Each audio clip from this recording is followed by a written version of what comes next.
2669 del SENA, versión 4. Tenemos aquí acuerdos de la CNSC, informes, bueno, un poco de todo. La idea es sacar lo más importante. Queremos ver cuántas vacantes hay de verdad, qué leyes hay que conocer sí o sí para las pruebas y, bueno, los plazos y pasos clave. Que quede claro y práctico. Así que, pues empecemos. Arranquemos con el panorama de las vacantes.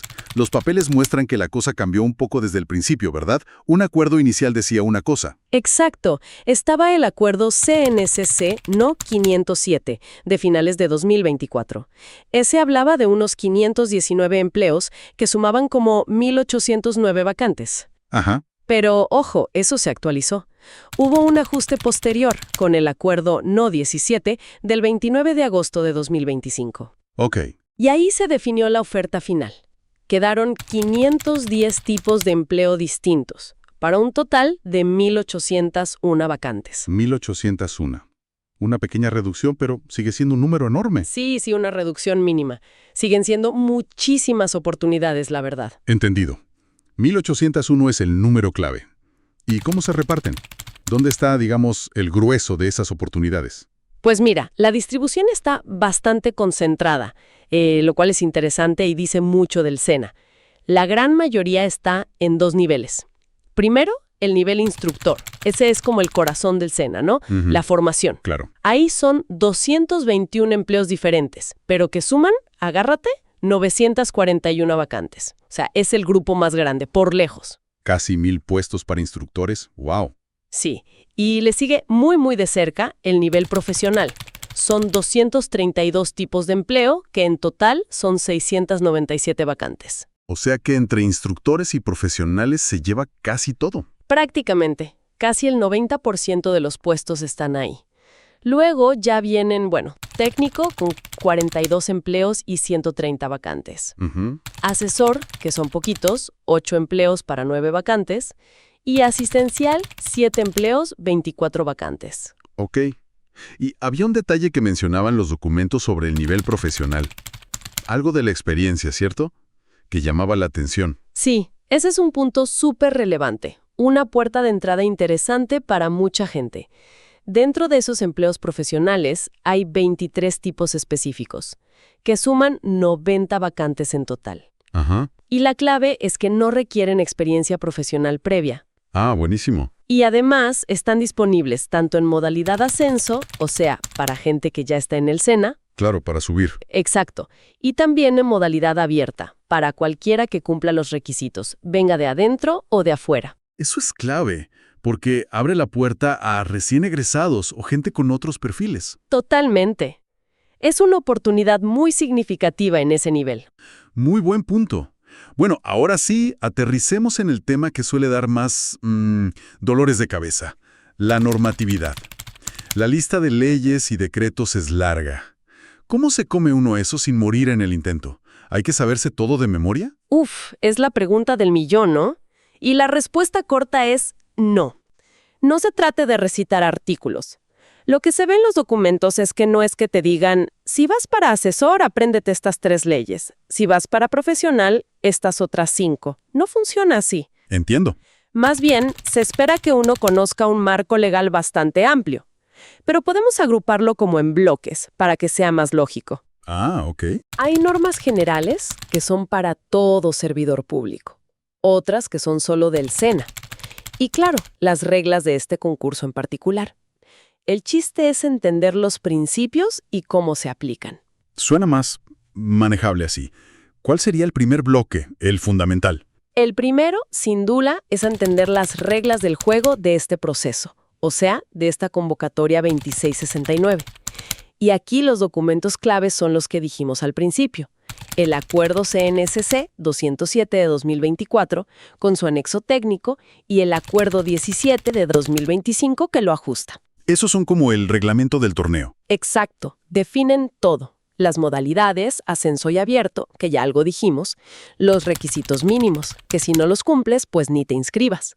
Las etapas del proceso, inscripción, verificación, pruebas, cómo califican, todo. Y el anexo técnico. Ese suele ser la letra menuda, ¿no? El detalle importante. Crucial. Ahí te dicen qué pruebas te van a hacer, cuánto vale cada una, ¿Qué competencias te van a medir? Claro. No leer el anexo técnico es como ir a un examen sin saber qué preguntan. Y ojo, junto a esto está el manual específico de funciones y competencias laborales. Ah, sí, el de cada cargo. Exacto, el del cargo puntual al que uno aspira. Ese describe las tareas específicas y las habilidades que buscan para ese puesto. No mirarlo es un error garrafal, porque de ahí seguro salen preguntas de las pruebas funcionales. Entendido.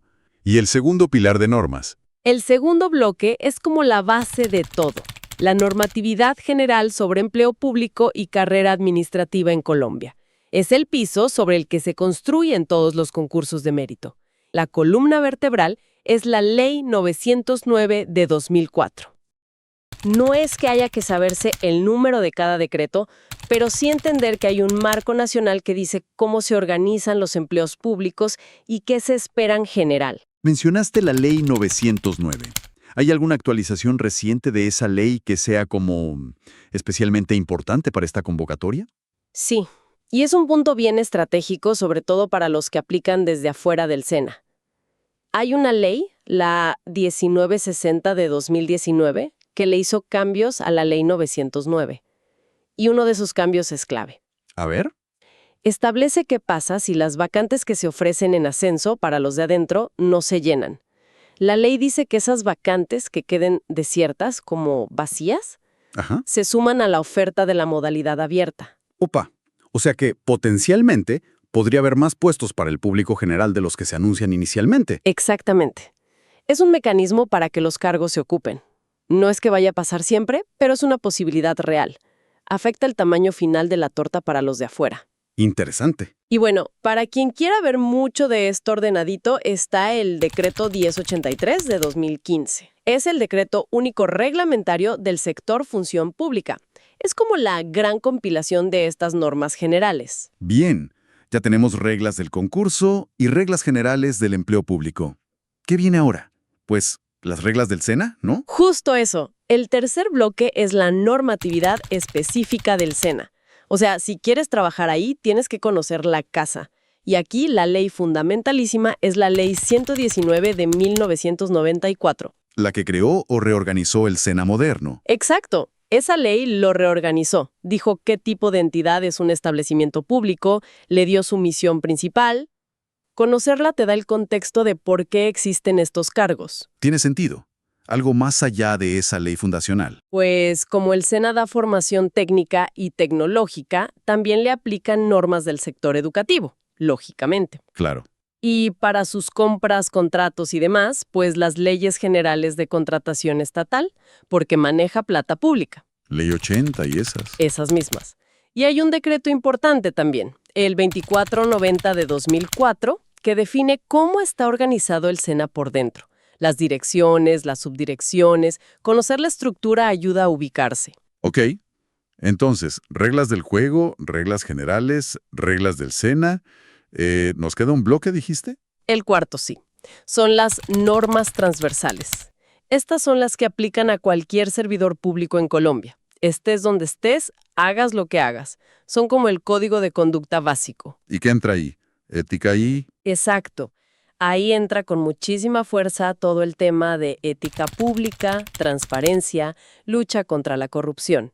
Leyes como el Estatuto Anticorrupción, que es la Ley 1474 de 2011, y sus actualizaciones más nuevas, como la Ley 2195 de 2022. Esas hay que estudiarlas sí o sí. Ok. Y ojo, un cambio reciente. Un decreto de 2024, el 1122, le cambió el nombre al famoso Plan Anticorrupción y de Atención al Ciudadano.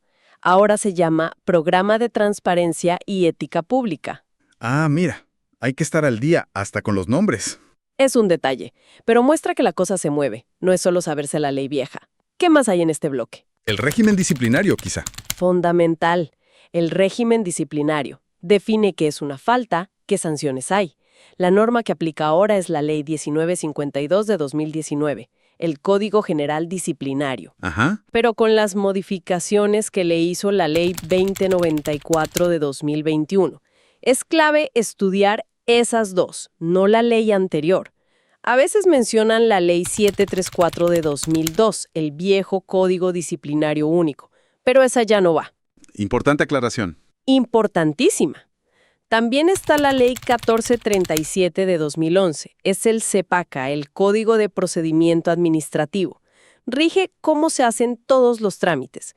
Y por último, normas sobre cómo se maneja la plata pública, el presupuesto, la responsabilidad fiscal. Ahí entran el Estatuto Orgánico del Presupuesto, la Ley 819. Vaya. Sí que es un universo legal completo. Cubre desde cómo entrar hasta cómo actuar y manejar recursos ya estando adentro. Bueno, ahora sí, la pregunta que seguro muchos están haciendo.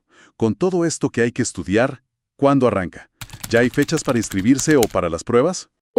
Este es el punto donde hay que ser súper claros. Según lo que dicen los documentos oficiales hasta ahora, incluyendo ese acuerdo 17 de agosto de 2025, A ver, la etapa de inscripciones y pago de derechos todavía no ha empezado.